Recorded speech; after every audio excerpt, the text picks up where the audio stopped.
Tomorrow's an important day.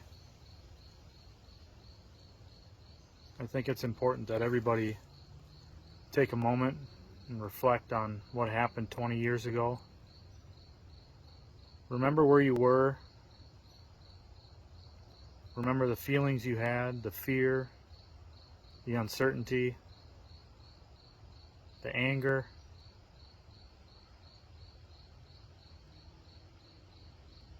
Most importantly, remember the people.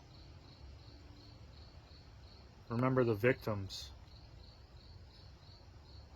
the firefighters, the ambulance crews, the policemen.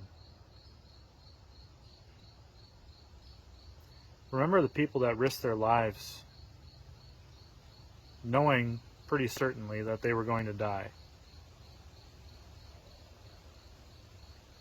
Remember the military men and women that have fought for the last 20 years. Remember all of them that fought to give us everything that we've got today.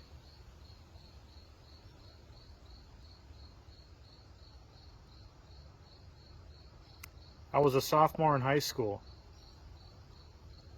Just walked into our second hour class and I had medals too at Coon Rapids High School.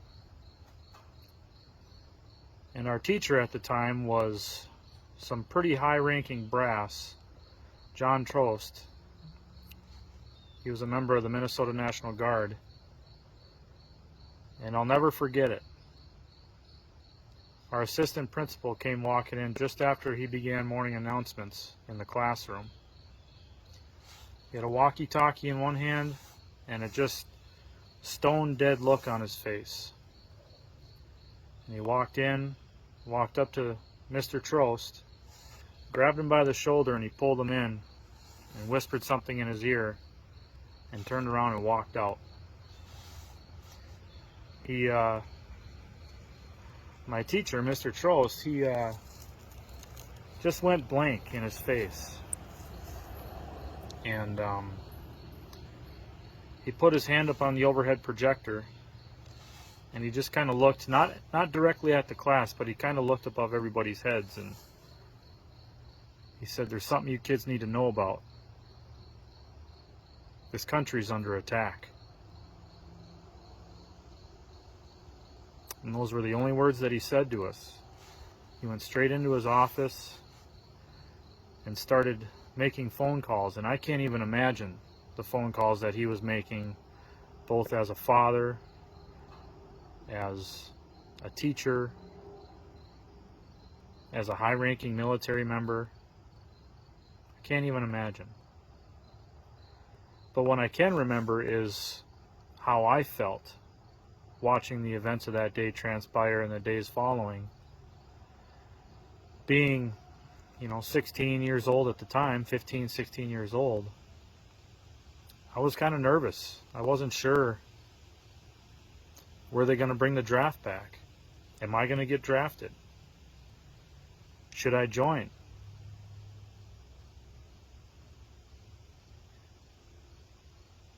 A lot of mixed emotions during that time, and every year since then at this time. And I think about those events all the time.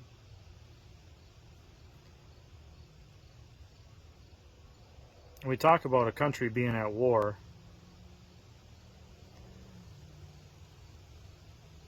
We're still at war. But the problem, I think, is we're at war with each other. Whether it's Republican or Democrat, mask or no mask, vaccinated versus unvaccinated, black versus white. It doesn't make a difference. We need to come together.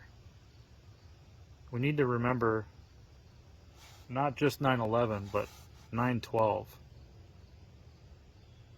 Remember that sense of pride you had as an American and that emergent need that we all felt to go help in some way.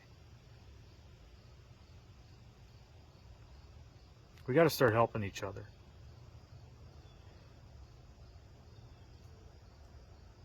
Because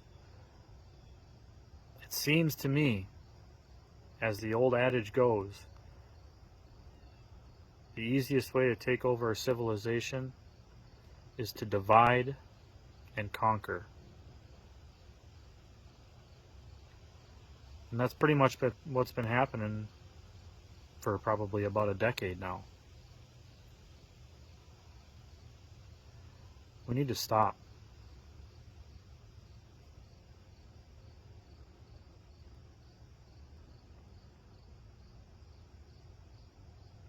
I really don't have anything else to say. Let's all take a moment of silence tomorrow and remember just how good we got it.